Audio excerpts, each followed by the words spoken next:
പരിചയപ്പെടുക എന്നുള്ള ഒരു സാറിനെ പോലെ അല്ലെങ്കിൽ മറ്റുള്ളവരെ പോലുള്ള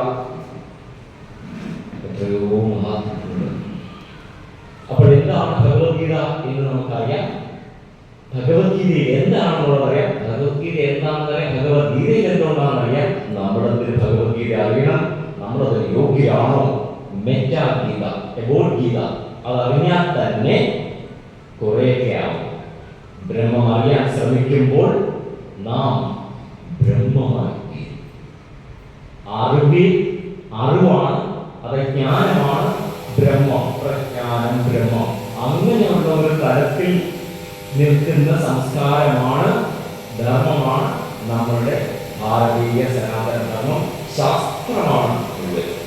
അപ്പോൾ അങ്ങനെയുള്ള ഈ ദേശത്ത്, ഈ ആക്ഷഭാരത്തില്, ഈ ഭൂമിയില്, ഈ പ്രപഞ്ചത്തില് നമ്മൾ നിൽക്കുമ്പോൾ വിചാരിക്കുക, വെറുതെ വിചാരിക്കുക.